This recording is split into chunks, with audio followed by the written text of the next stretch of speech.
Hello, and welcome to Page Turners, a spookish podcast. Ooh. Join us this spooky season as we interrupt our regular broadcasting to bring you weekly episodes of a partially pants-shitting substance, spooky books, and even spookier films. It'll work roughly the same as our normal episodes, just with creepier content. Fair warning though, there'll still be spoilers. That's Amy. And that's Liv. Ooh.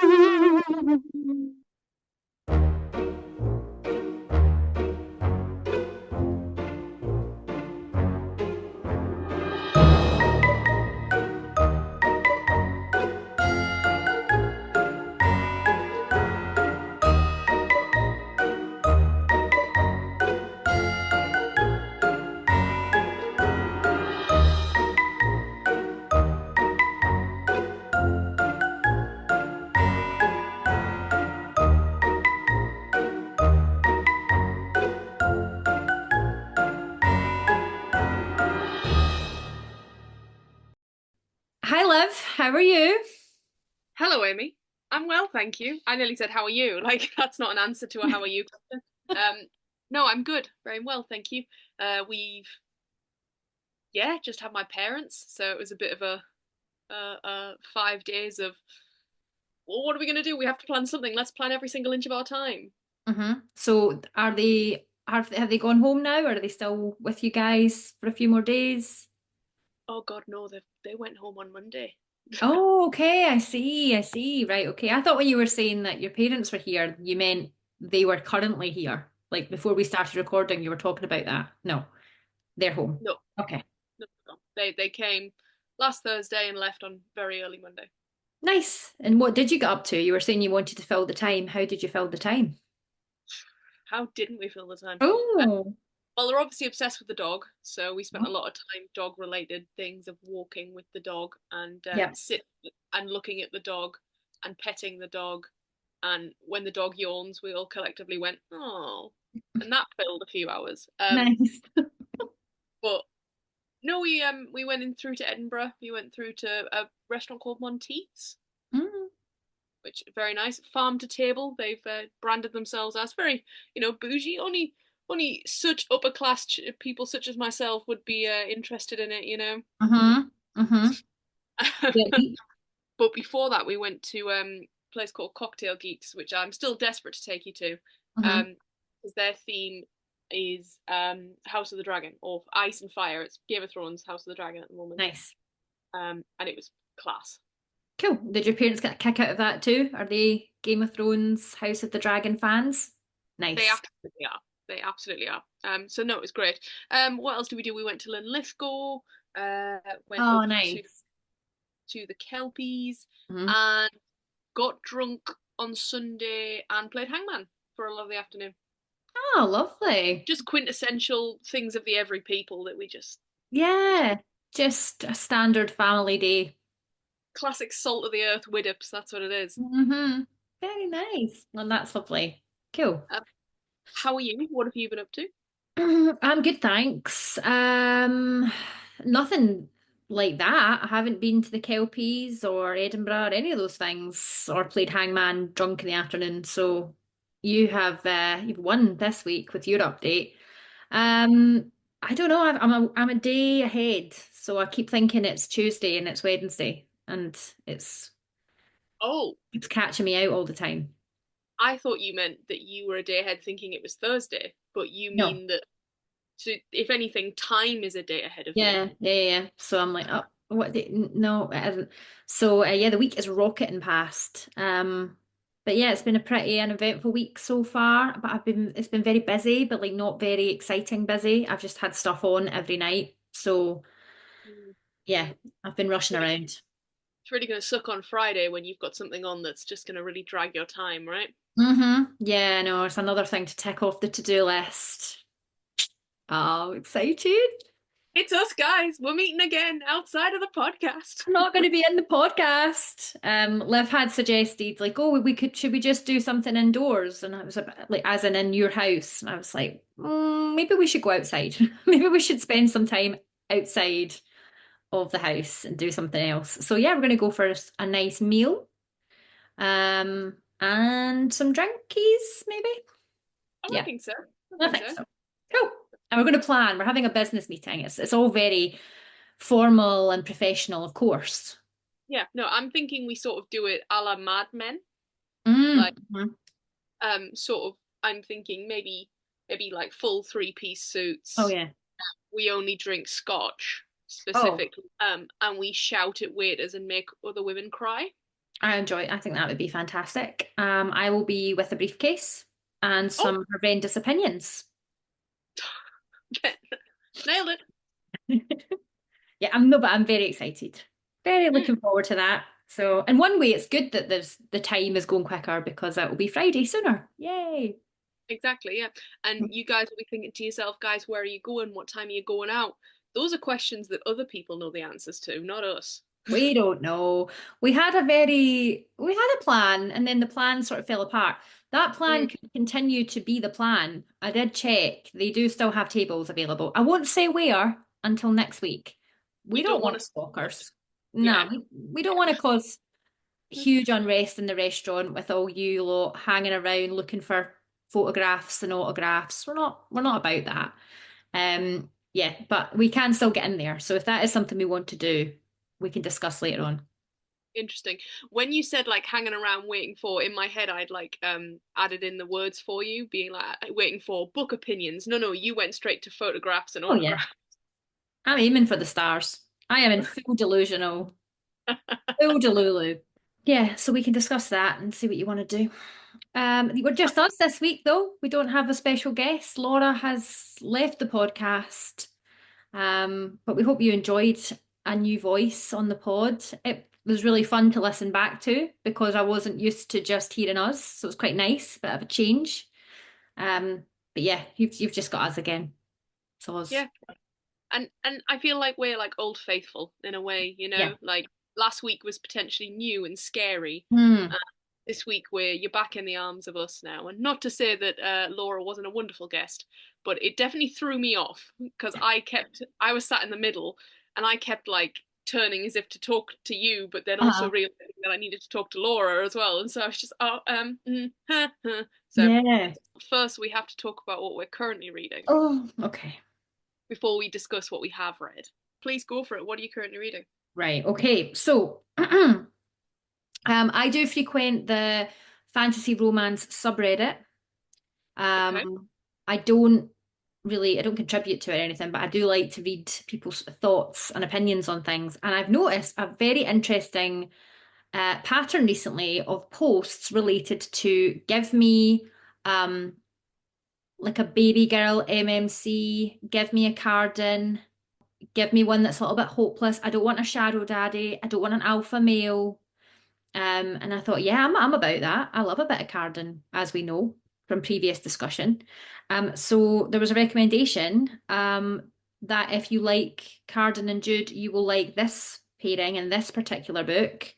And I thought, okay, I'm a little bit skeptical, but let's try it. So it's Forest of Dreams and Whispers by Catherine MacDonald, and it's maybe a little bit too close to Full Prince, maybe a smidgen, maybe less of a tribute and more of a just straight off rip off, to be honest. But Wow. we have a Jules.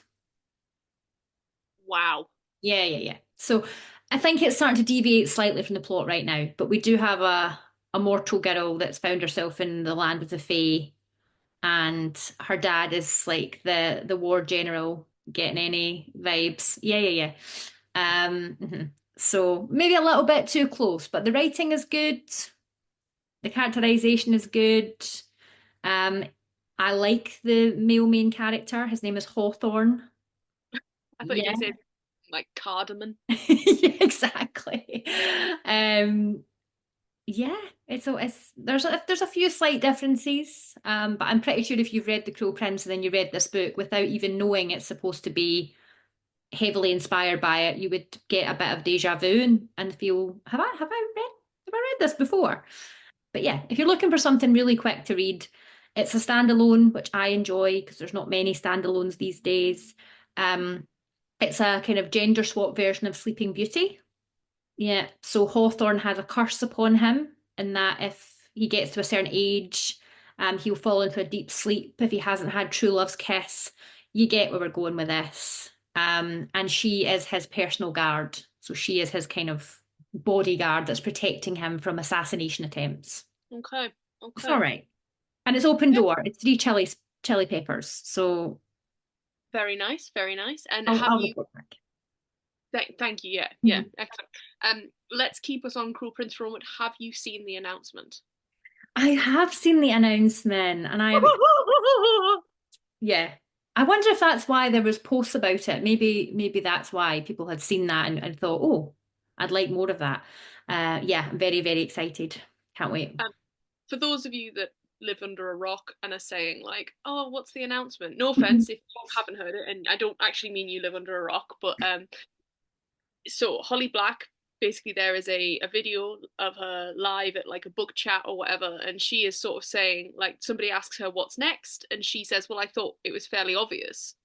For those of you that have read Prisoner's Throne, which is the second book, which is about Orc, um, which I haven't read. Amy, have you read it? No, No. it's fine. Um, but she says I thought it was fairly obvious. You're getting, yeah, and she's very much not saying it, but she's saying it, and essentially what transpires is we are getting follow-ons with Juden Carden and Yeah. with a Carden POV. To get follow on is good enough. To get cards and POV on top of that, oh, God level. you're feeding us, Holly Black. Thank you, Mama. Thank you. Exactly. What are you reading currently? Are you still reading that series?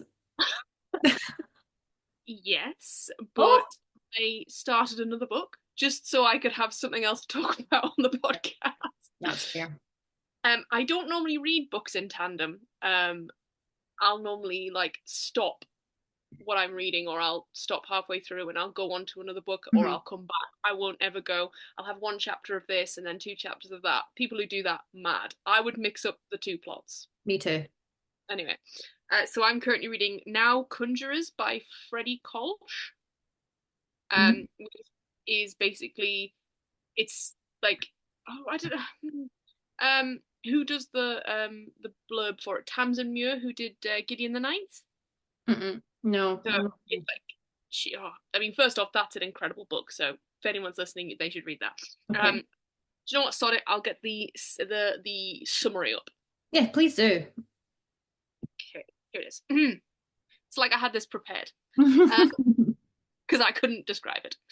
November 1999, North Dana, Massachusetts. Nesbit Nunez discovers that the partially devoured body of Bastian Attia, star quarterback, secret witch, and Nesbit's even more secret boyfriend.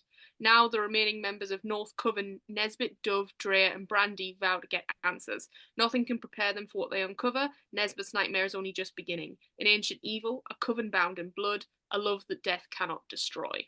Oh, The Sarah McCarry. I'm sorry, Sarah, I don't know who that is, but she's given it a nice blurb. She says, a wildly charming, deliciously gruesome, and deeply tender love letter to queer found family, dirtbag magic, and 1999. North Coven is bound to steal your heart. I love that. I really like the nostalgic element too, setting it in the 90s. That's cool. Is that the first one then? It sounds like the world is quite established in that summary, or is that a I know, follow? I think this is very much the first one. Now, Okay. I don't know if Freddie Kolch has written any other books. This might be their debut. I have no idea. I have no idea. I picked it up in Queer's the Word. No, that's a different bookshop. I picked it up in Gay's the Word when I was in London a few months ago, Nice. and I never got around to reading it. But now is the time. Now is the time. Mm. Nah. Lovely. Um, speaking of the time, Mm. is it is it time? I think it's time. I mean, they should all already know, but tell everyone what we read this week. You should really already know because we haven't exactly hidden it away. And also, there's a very obvious clue behind Liv that I can see that you can't see, but maybe in clips you will see. Anyway, we are reading Twilight by Stephanie Meyer. I said it wrong. We have read Twilight by Stephanie Meyer. Finally. Yeah, we are ending our spookish series, our first ever series that we've ever done, that we've all, I think we've fair to say we've both really enjoyed. And we hope you have too. And we are ending with a bang, a classic. A classic, a classic. Yeah, it's been a ride, that's for sure. Because not spookish season in itself, that's been great, but Twilight in it. Because I remember I asked you last week. We'd both started it last week, and I sort of went to you. I went, "Is it shit?" And you answered me, Yeah. "Yeah, yeah, yeah, it is." Yeah, no, it is. It is. And it was throughout, but we hold love for it, I'm sure, and it can do no wrong.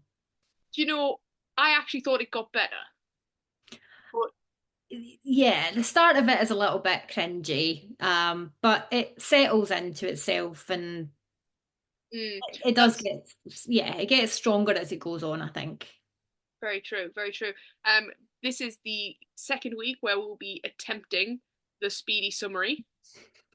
And I feel like this is a little unfair because this is a book we know very, very well. Mhm. So if you do get this in under a minute, I'll be impressed, but I will also hate you a little bit. I Um, don't think I will. I feel like I needed to kind of explain slightly more. I'm assuming everyone has read this book though, but anyway, let's give it a try. if you haven't read this book, here is Twilight by Stephanie Meyer in 60 seconds from our very own Amy Watt. Go. Okay, so Bella Swan moves from Phoenix, Arizona to Forks, Washington to live with her dad, Charlie, who is chief of police. At school, Bella gains the attention of her classmates, including the mysterious Edward Cullen. Mm. Initially, he is cold and standoffish, but this changes over time, and Bella becomes increasingly intrigued by him. One snowy day, Edward uses his supernatural abilities to save Bella's life from a runaway van, but he denies this when Bella confronts him. Edward and Bella eventually grow closer. Bella meets Jacob Black, who she remembers from her childhood, who tells her a local legend involving a rivalry between werewolves and vampires and how men from the reservation turn into wolves to protect the town. However, he doesn't believe it. After a scary encounter with horrible men in Port Angeles, Edward saves Bella and admits he is a vampire. Bella says she knows but doesn't care. They begin to openly spend more time together. Edward sparkles in the meadow and they eventually kiss. Edward admits he watches Bella sleep and she is weirdly cool with that. They visit Edward's family and Billy Black, Jacob's dad, warns Bella to stay away from the Cullens. The baseball scene happens and is interrupted by more vamps, one of which, called James, who is particularly into Bella's blood. To protect her, the Cullens take Bella back to Phoenix. James lures her to an old ballet studio. A fight happens. James is ultimately killed. However, Bella has been bit, and so Edward sucks the venom out. Bella recovers and they go to prom. She asks to be turned into a vampire, and Edward is a party pooper and says, nah. And that's Twilight. I mean, one, first of all, Thank you, beautiful. thank you. Beautiful. 1 minute, 23 seconds Ah! and Damn. 85 milliseconds just for fun. But slower, sorry, quicker than Slewfoot. So putting you on the list. In the Thank back you. of the notebook, small list. And I don't know what this is for, prosperity. Maybe there'll be a small competition where one of us wins something indiscriminate from the other. I Hmm. don't know. Just like the competitive element of it. As I was writing it, I was like, can I take a bit out that might make it quicker? And I was like, nah, it won't make sense if you do that. So I feel like I followed the rules. I didn't take anything out. Props to you. Props to you. Thanks. So yes, that is Twilight in a nutshell. And if this is your first time, I mean, ever hearing the plot or any kind of plot, first of all, you do live under a rock, 100%. And secondly, you're probably thinking to yourself, people like this. And I will admit, guys, it was a simpler time. Oh yeah. Oh yeah. It was certainly a simpler time. It's a chunky boy when you see it, actually. I just noticed it when you took it off the shelf there. It's a big book. Bigger than I thought it was going to be. Yeah, I felt like it was a really quick read. But to be fair, I think some of it I was like, I know this so well that I'm not really fully taking it in. Mm. I've read this multiple times. I don't even know how many times I've read Twilight. 434 pages. Yeah, that's decent. Yeah. I mean, is it as big as Midnight Sun? It's sort of Edward counterpart. No. Which is in fact, let me just find out, 756 pages. Wow, considerably more. Let's start by saying something that could have a lot of Twilight fans coming for me. Oh, Did you get the feeling that Stephanie wrote herself as Bella? oh yeah, for sure. I remember reading it way back when I first discovered it that she got the idea to write the book from a dream. Yes, I've read that as well. Hmm. Yes, And I was like, what was the dream about? Was it about right? you and a vampire? Mhm. Yeah, so true. Yeah, that was the question as well. It's like, yeah, was the dream was were you in the dream? Yeah. Yeah. So yes, definitely. So all the kind of the fact that she's beautiful and everybody, all the boys at school think she's stunning, but she doesn't see it because she's so humble when she looks in the mirror and she's clumsy. So how could anyone ever find her attractive? My Yeah, God. it's But quite but at the obvious. same time, she's so like silly and like you said, clumsy, but also really clever and so Oh, down to earth, but also flawlessly beautiful, but so humble too and humble. yeah. But also weird thing. I wrote a note. This was I never picked up on how much she shits on Charlie in like the first couple of chapters. Oh, she's so mean about Charlie. And you know, I think it's because the most recent media, Twilight media, was the film. Like I watched the film before I read the book, and then watched it again the other day just so that I had it fresh in my head. And she doesn't really come across like that so much in the film. Like she kind of he's a bit like, ugh, but it's not as bad as the book. She shits all over him in the book. Yeah, I mean it's classic in the film. It's very much like teenager, a dad, awkward. They're both Yeah, mirror images of each other, quite awkward emotionally and yeah. socially, but like I think it's quite a nice pairing visually. But yeah, no, in the books it's like, God, Charlie, I know. Charlie, Charlie. I know, and that's so horrible when you think about it because I actually think it's written better in the film.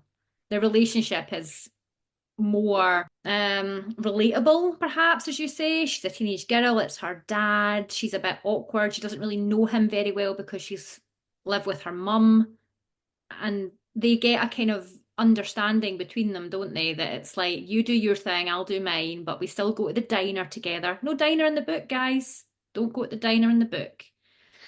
Oh, Yeah, she just cooks for him. yes, she Mm. does.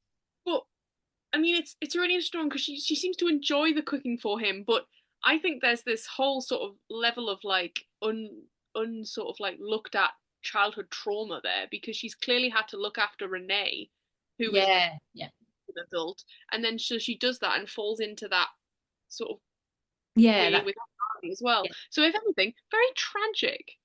tragic. Oh no. Um, you mentioned sort of obviously the the most recent what we have of the is the films. And this is a very tenuous link to stick us into this little feature here. So let's do Twilight teens then and now.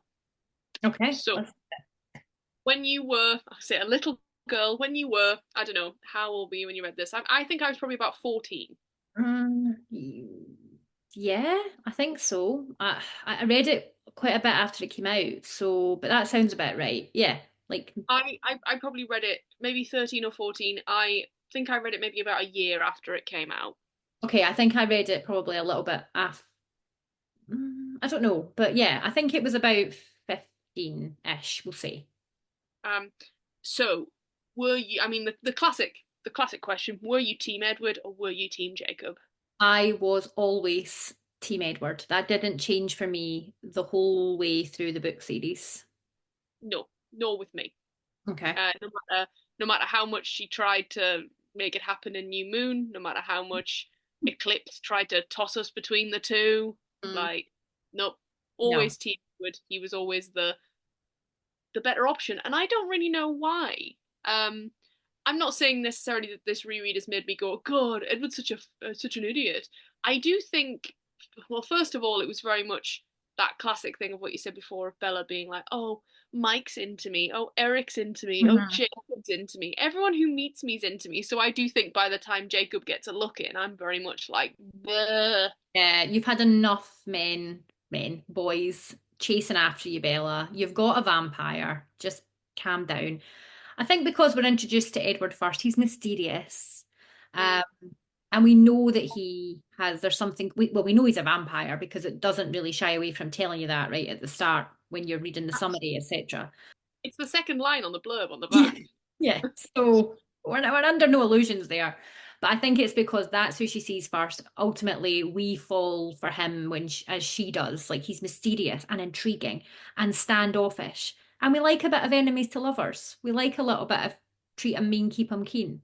But even when poor Jacob got introduced, he was just too good. He was a good boy. He was lovely to her. He was available as well. So I think there wasn't that element there anymore. And I don't know what it was. I just didn't ever feel even slightly Team Jacob at any point.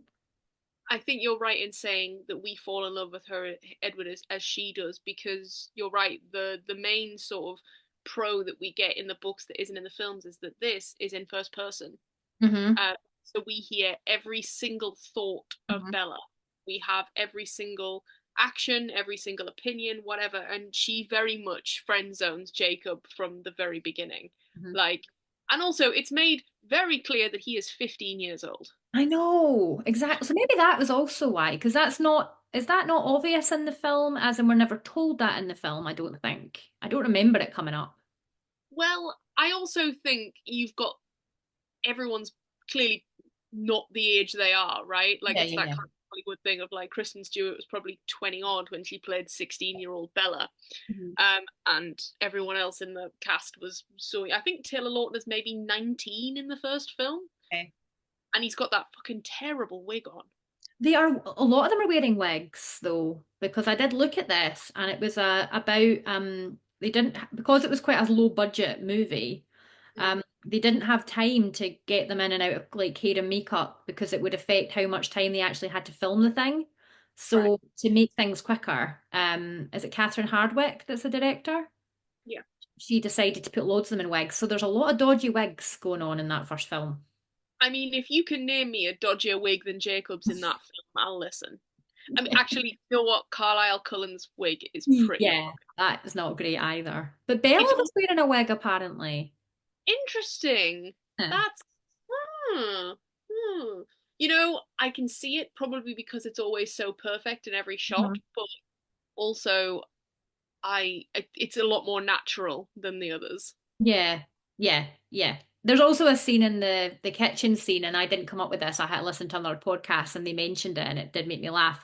Where Esme has her white pale makeup on, Mhm. well, she's a vampire, but she's also wearing a wig, and they've missed out a tiny little bit of her forehead. So there's like a really like tan strip at the very top of her forehead.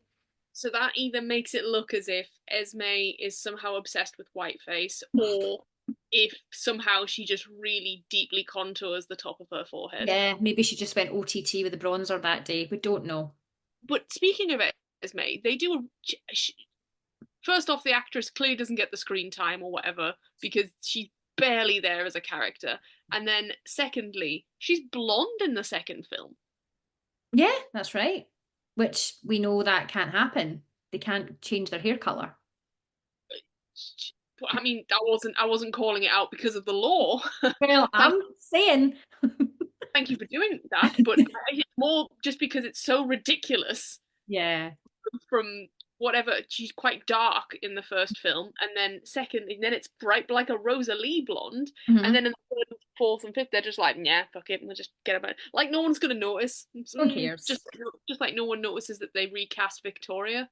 Yeah. There's no rabid fan base for this film series. No one's going to pick up on those details. Yeah. Absolutely not. Just us losers. Mhm. Um, so we were very much Team Edward. Nobody else gets a look in. Nope.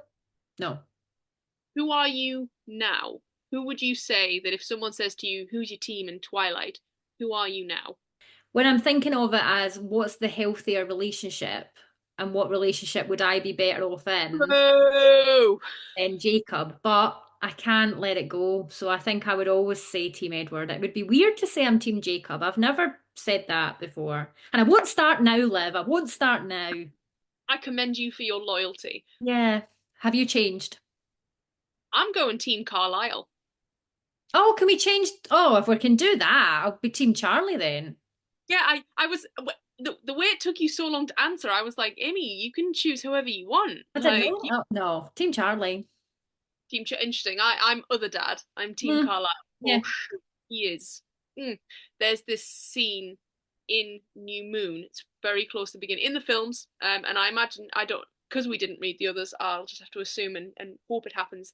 Where they've just had the birthday party and her blood is everywhere and he's cleaning her up and he like chucks her under the chin. Oh, yeah. I Good. consider myself a feminist, but I all my views change when I see that. But yeah, Carlisle would be my number one for sure. Fair. Fair. Okay. So when Bella first meets Edward, he obviously has an adverse reaction to her. Um, it comes across slightly better in the book than it does in the film. In the film, Robert Pattinson looks like he's going to be sick all over the classroom floor.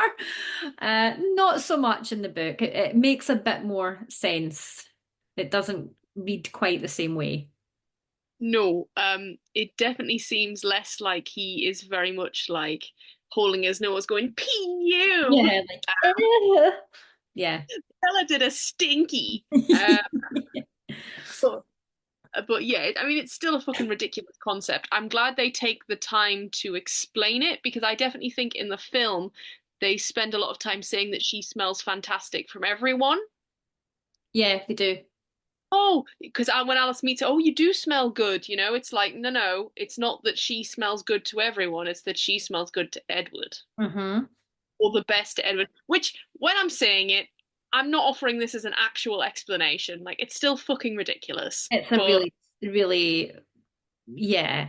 I think obviously there's work there that so Stephanie is trying to sow the seeds that there is something mysterious, something perhaps supernatural about Edward Cullen, but she does it in quite an interesting way. And that's clearly because she wants to carve out her own qualities of a vampire. She's not looking to go with the kind of traditional vampire tropes that we are used to in books and films. does she go with any? I don't think she goes with any. So, Sunlight, fine, don't have to be invited in. They've got reflections. They can be shown up on photographs. They don't shapeshift. Garlic's fine. Um, they drink blood is probably the only one that Yeah. we've got. Hmm. Hmm. Yeah. And they've got an unnatural, healthy um, behaviors towards young women. Yeah, yeah. So that's stick. That's Yeah, consistent. yeah. Yeah. But So how she starts to put clues together to say that she thinks he's a vampire. How did you feel that was done in the book? Do you think it was a bit of a leap from Bella? Was that a little bit of an immature response from her? Do you think you would have jumped to the same conclusions as she did? well, I mean, it's basically told to her, right? She's basically just told. I definitely think the story on the beach is much more like, oh yeah, no, and the Cullens are apparently vampires, rather Yeah. than Jacob being like, oh, I can't really tell you. You'll have to find out for yourself. So you have to go to this sort of Native American Mhm. bookshop in Port Angeles and get this book. And it's, oh, Jesus, Jake, you making her do homework? Just tell Yeah, her. just tell her, Jacob. Don't be like this. I think the problem is, looking back, I think I sort of glossed over it because I'm like, yeah, he's a vampire, let's move on. So I didn't really read that much in depth to it. I sort of just took it as a given that she just sort of figured it out. I agree. I agree with what you're saying there. We didn't need to learn with the main character. We didn't have to have a find out section of the story where we're putting all the pieces together because we already knew. Yeah, So, yeah. yeah. Again, Second line on the blurb. Exactly. So skip that part. We don't care about it. And then Um, obviously the van scene is the kind of scene that starts to get her thoughts racing. You were over there and then you were right next to me. How did you do that? And then Edward just gaslights the shit out of her. he does. He really does. Right, he flies that red flag high. Hmm. Uh, yeah, he he does it sort of more so than he does in the books, right?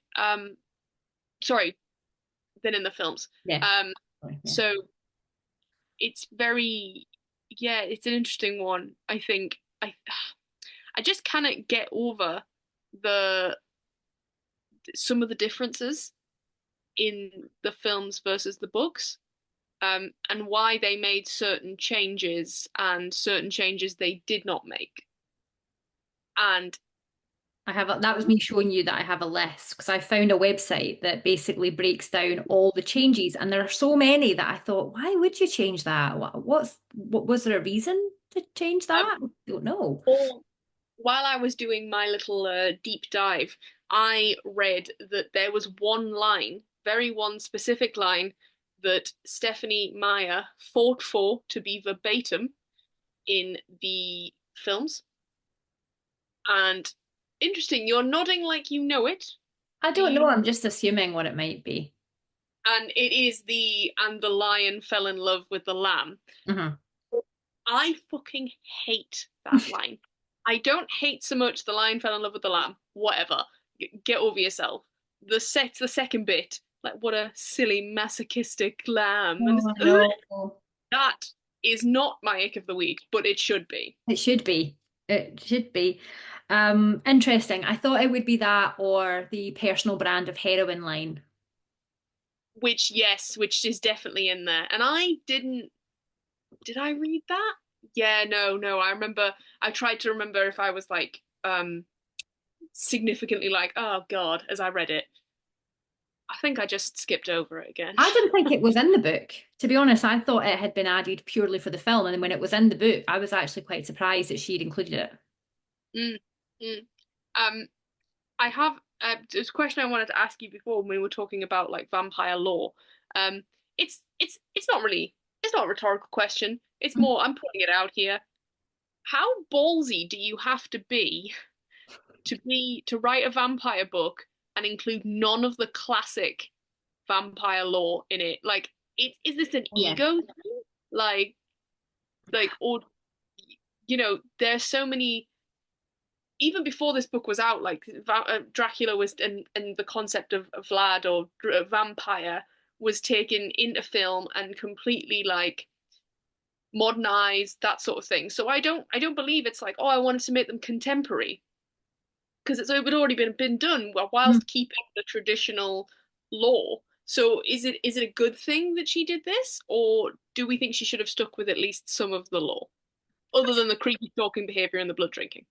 Yeah, I mean, I think that it's ballsy, as you say. It's very, very risky. There's a high chance that if she didn't get the right audience picking up this book, it would have been a complete flop. Yeah. Um, I mean, in a way, it's a testament to how well, I guess, or how people felt about the relationship between the two characters, because I don't think any of the Twilight fans were really that bothered that none of the tropes were in it. I mean, I remember I wasn't.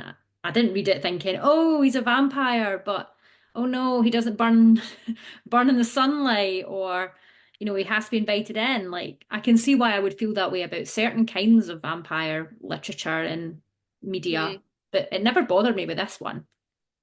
Fair, fair. And I think I was potentially the same because I think as a 14-year-old girl, it's like your dad's saying that sort of thing of what I've just said, like your dad's there or whatever, or your mum or whoever is whatever sort of fan, and they're just like, oh yeah, back in my day, it's like, shut up, dad, you don't even know anything. Like, oh my God, Stephanie's made these cool vampires. Like Yeah, they don't and it got a lot of heat, didn't it? I mean, it's still laughed at now. There's still that, what I don't even know if you'd say I guess it's a meme, I suppose, or just like one of those internet sayings. It's like still a better love story than Twilight. It gets so much flack. And, absolutely, you yeah. know, I fair play to her. It's been extremely successful. Yeah, it's been extremely successful for the Mormon community. Exactly. And also, that could also be another reason. You're saying is it maybe because she's ballsy? I just don't know if it would be in line with her beliefs to be writing about vampires and then trying to kind of glamorize them or put them in a hero position that Edward gets cast. It's like, Yeah, for sure. I think as well, I never realized how much Edward shits on himself for the whole thing. Like, he's like, but he keeps like, and I realized like as I've gotten older and I've reread it and sort of watched and realizing how much her values and her religious values influence this book. oh It's boy. very like C.S. Lewis and Aslan is the second coming of Jesus, etc. Mm. Or Aslan is the Jesus being reborn and stuff. Just the idea that they don't have sex before marriage, they barely kiss, they barely do anything. Like, there's very sort of thinly veiled, like, things of like, you're my forever, that sort of thing of Oh, like, yeah. Oh, one, it's never just a case of we're in a teenage relationship and let's just see how it goes. I mean, by the end of the first book, Bella's ready to give up her humanity for Edward. yeah, yeah, And as you say, yeah, that's probably a commentary around the fact that, you're not just dating casually in the Mormon community. yeah, absolutely. And then the whole idea that by the time we've got to the last book, they're having a child, a Hmm. miracle baby. Uh, Hmm. yeah, yeah, it's yeah, it's tough to like those books knowing where they come from. Hmm. I mean, Oh, look, yeah. I still do, and some days you have to remember that if you can forget about the religion, it transcends it a little. But there's always still a little niggly thing in the back of my head going, yeah, but God and stuff. Yeah.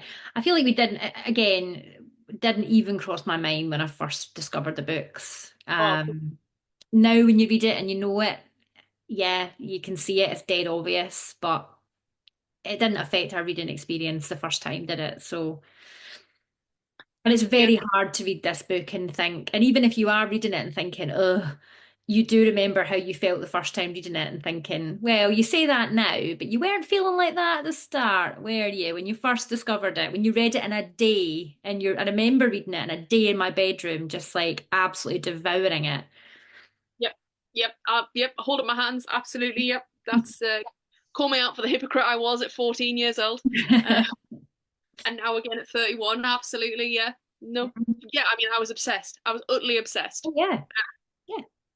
It I was. think, It was obsession. It was the first time I think that I'd ever been that obsessed with a book with a romantic plot. I had never really mm, like shipped two characters the way that I did Bella and Edward. yeah, yeah. I think, and this might be something that I might have to walk back either on future episodes or straight away. I think Twilight was the first book that I sort of read that didn't come from any outside influence.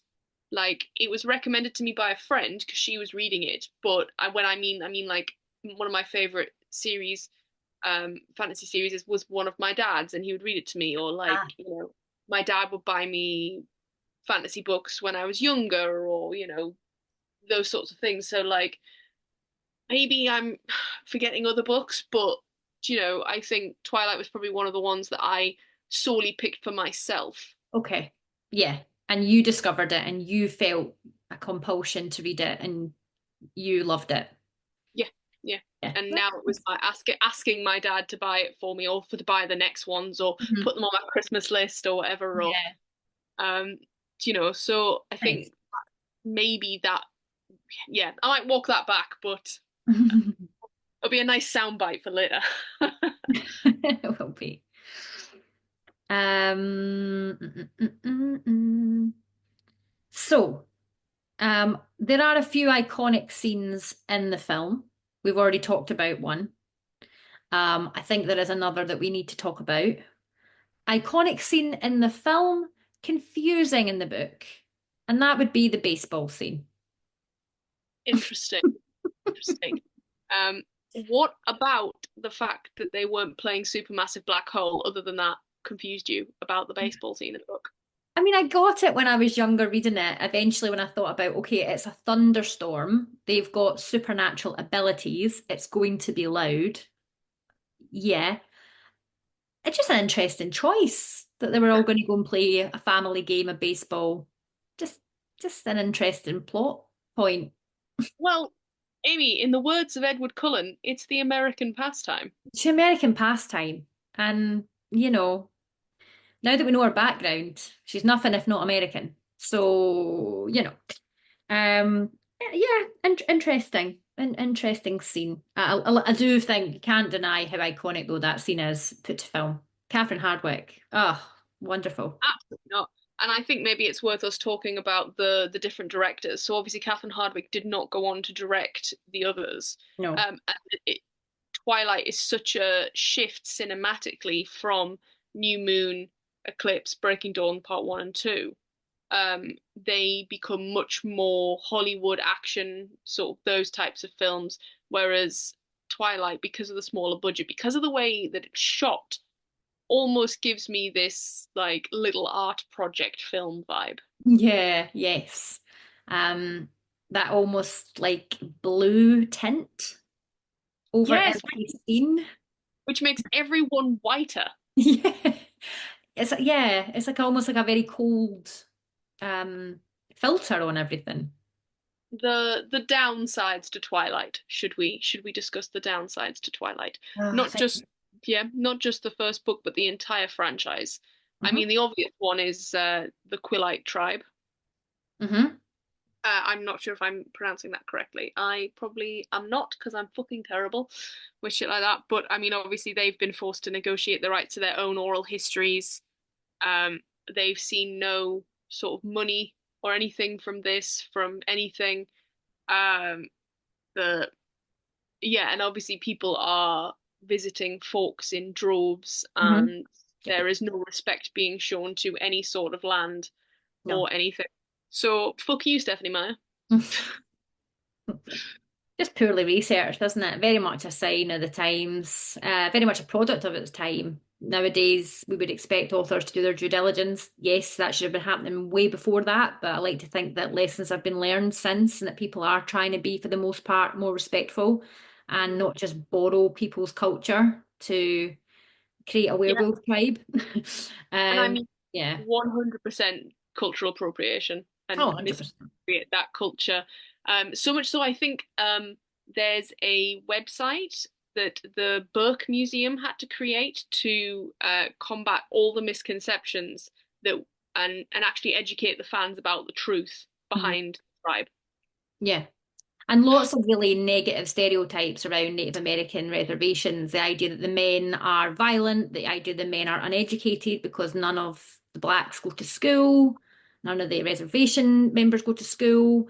Um, so yeah, very damaging. And I don't think she's ever came out and said anything formally. I could be completely wrong. Apologies if I am, but I don't think she has.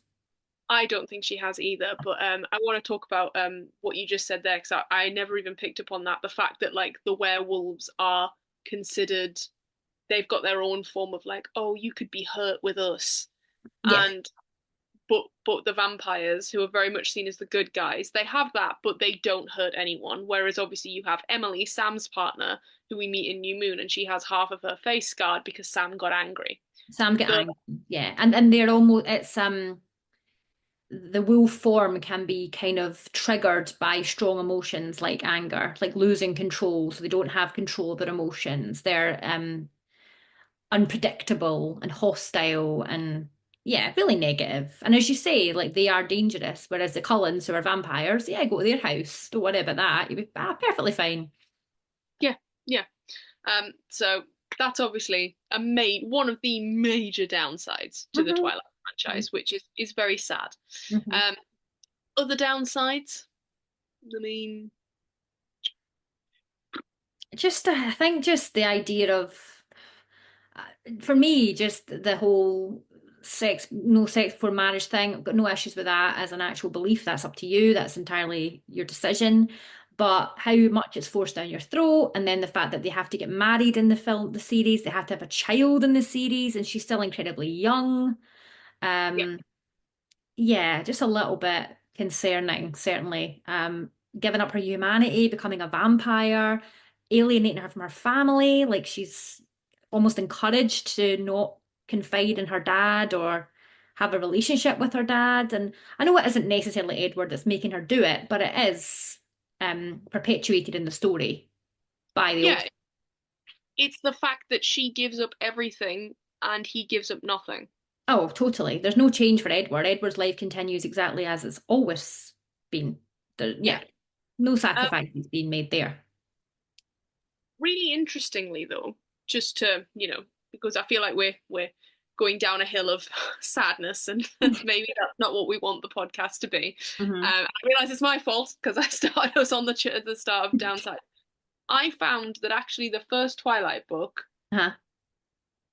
I mean, other than let's just forget about everything, forget about everything we've just said, um, not as bad as the others, I don't think.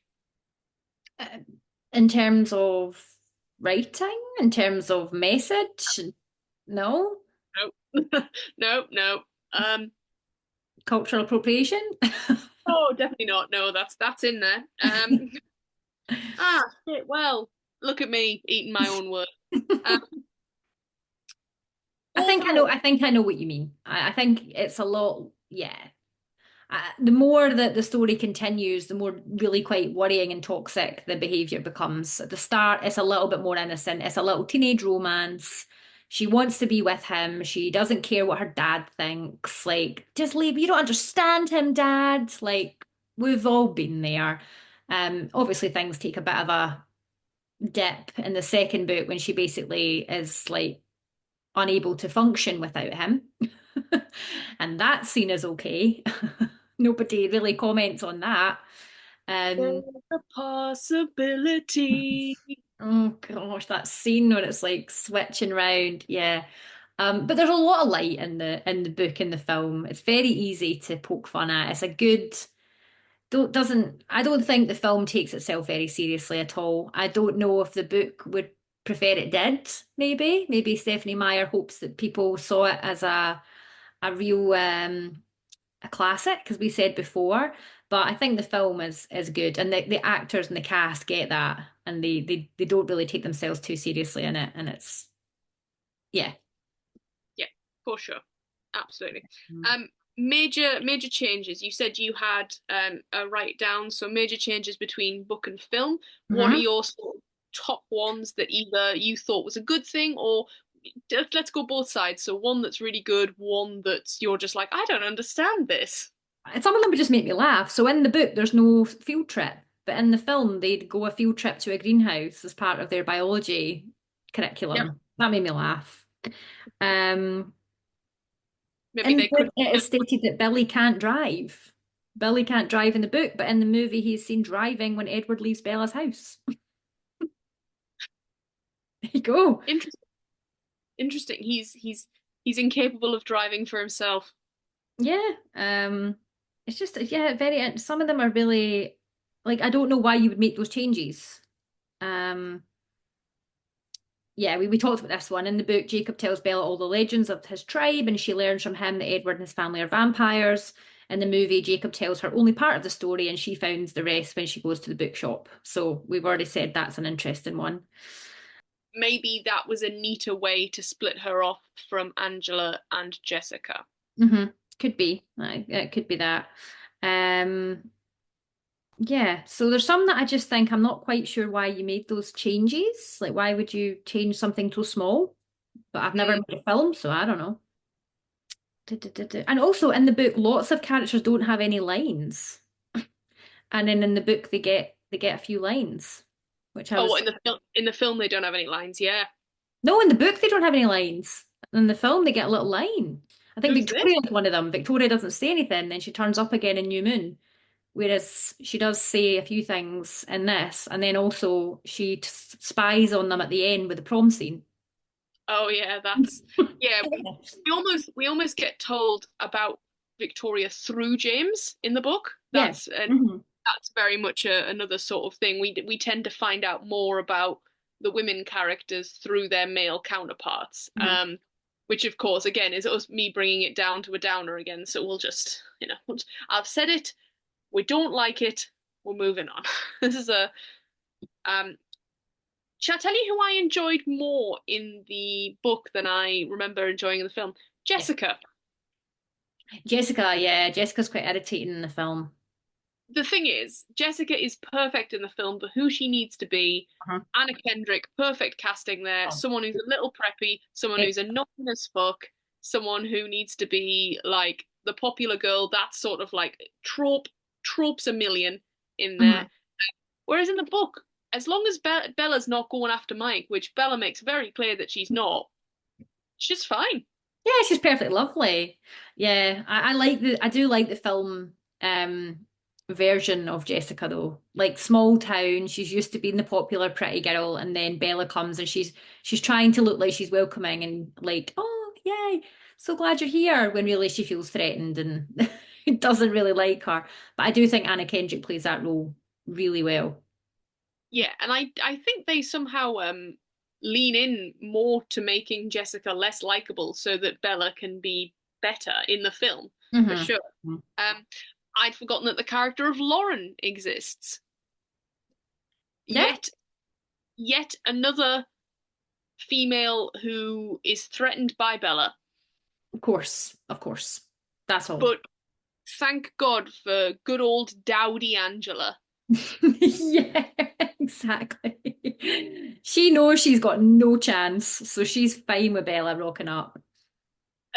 Honestly, I mean, in the film, they give Angela like glasses, and she's then therefore being like nerd. Yeah. But in the books, I mean, God, Hmm. Stephanie, you could be forgiven for thinking that some of these female characters were written by men.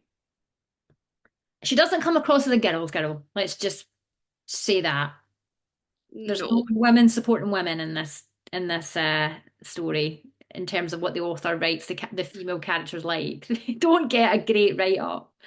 If we go with the theory that like Stephanie is Bella, do you Hmm. think that's from her own experience of women shitting on women, or she just Yeah. maybe walks around with this air of like everyone's so jealous of me? No, I think it's experiences from high school. I think maybe she had a negative experience of her own in high school and then she wrote about it in the book as some kind of closure or replacement for therapy. Yeah. Do you think she was finally healed when she gets the cameo in Twilight? Yeah, yeah. The diner scene. That's maybe why they put a diner in, because she couldn't come to their house for dinner and they had to get her in there somehow. That is very true. Why couldn't she be on the school trip? Oh yeah, she could have led the school trip. She could have been the person at the greenhouse. That's true. So fun. So fun. Okay, Um, yeah. it The, is the ending for me. I just want to quickly chat to you about the lack of conflict in the story right. and then how quickly that conflict becomes all encompassing. We have to get Bella away from Forks. We have to get her back to somewhere safe. Alice has a vision. We don't even talk to Charlie. He doesn't understand. It reads a bit better than it comes across in the film. In the film, it's like 0 to 100. And I remember thinking, gosh, this has been absolutely wedged in here. Yeah. In the book, I feel like it's a little bit more believable. Well, I think it's because we don't actually see a lot of the conflict, right? Like we don't see any of the sort of fighting or any of that. We the only thing we could be forgiven for thinking we see is the bit where Edward like crouches in front of Bella when James gets a whiff of her. Um, First of all, mate, you're making it worse. Even I could tell you before we get Oh, told in the book, you're making it worse. Like there's nothing worse than a defensive partner. Like exactly. sort of egging on someone who is that way inclined. Hmm. Um, yeah, so that's probably the only sort of physical confrontation that we get in this book. I mean, we get James obviously throwing Bella about like a rag doll against a wall. Yeah. I've got more analogies. I'll use them. I'll use them in a minute.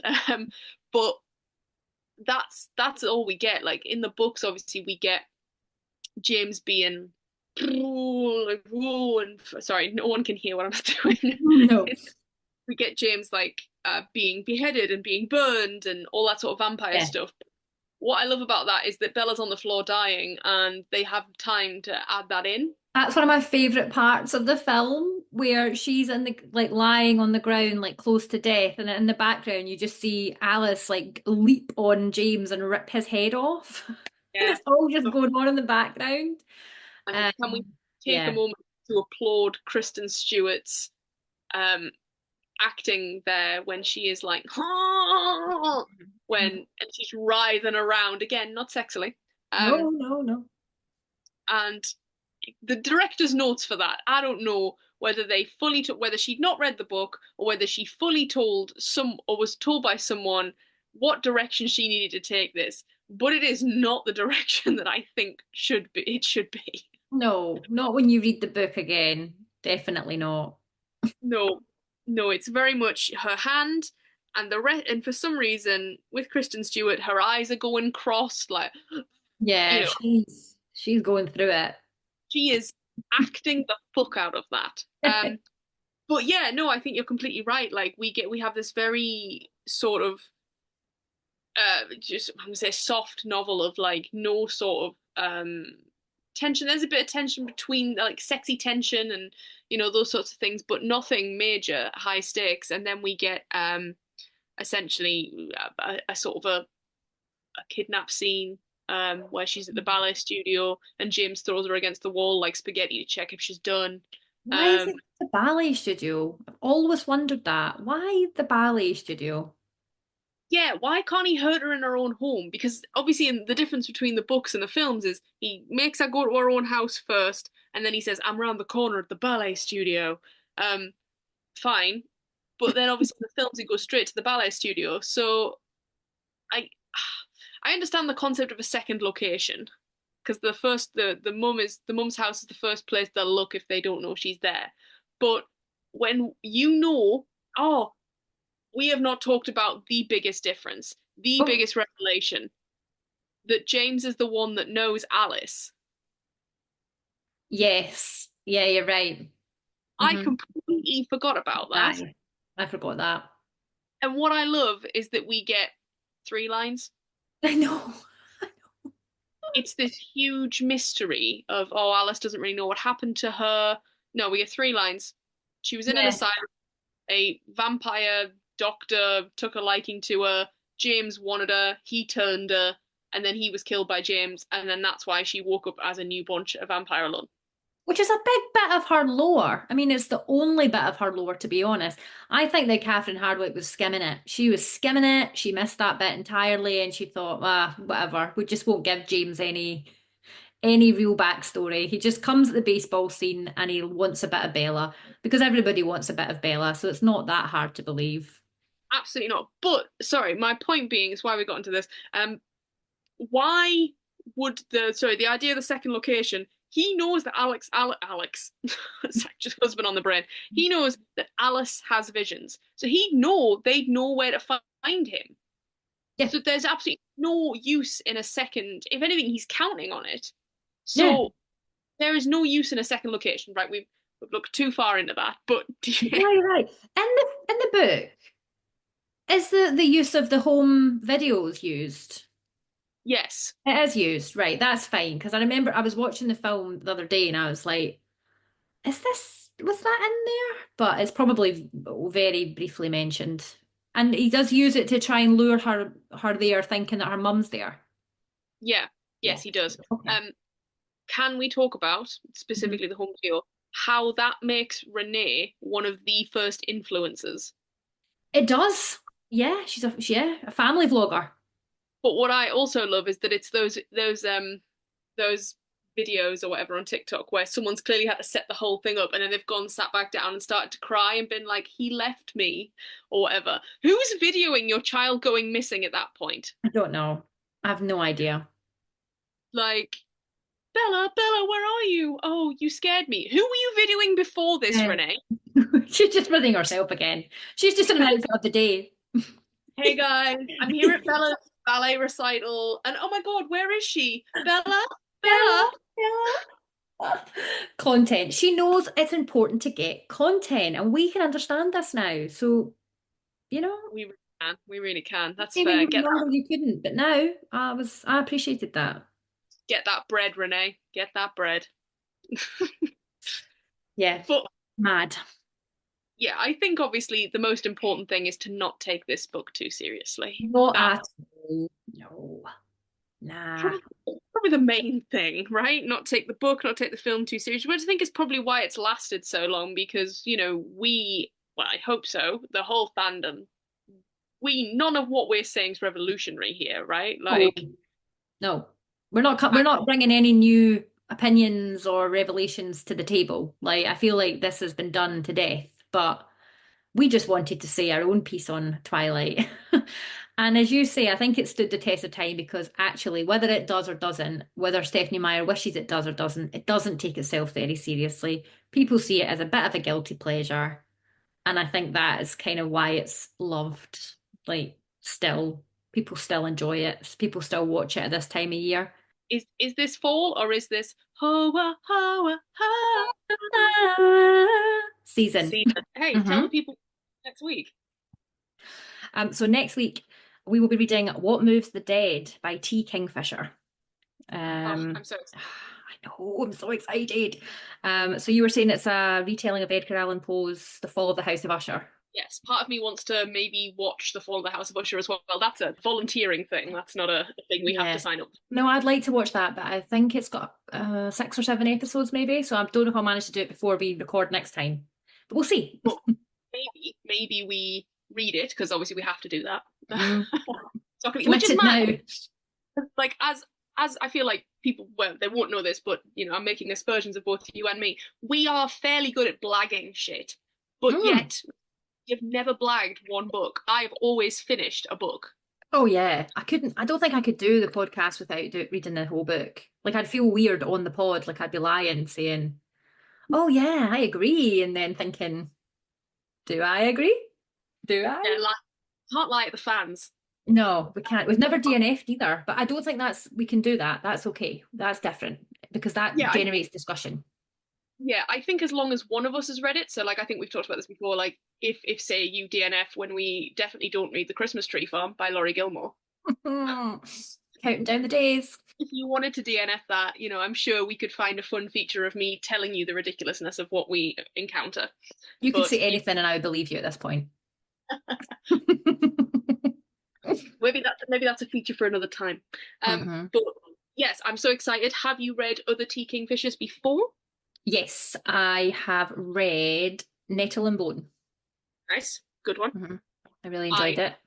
I read Thornhedge, which was a Okay. very very good like Rapunzel. It's sort of Rapunzel adjacent because the hmm main heroine is a toad shaped princess or a toad. Um, Nice. Oh, lovely. it's awesome. It's awesome. Um, Her but writing is yeah, gorgeous. It's very fairy tale-esque. But I know, I was having a little read there. I know that she got her start actually in children's books, children's picture yeah, books. yeah, Yeah, no books and comics, wasn't it? I think. yeah. So that's really cool.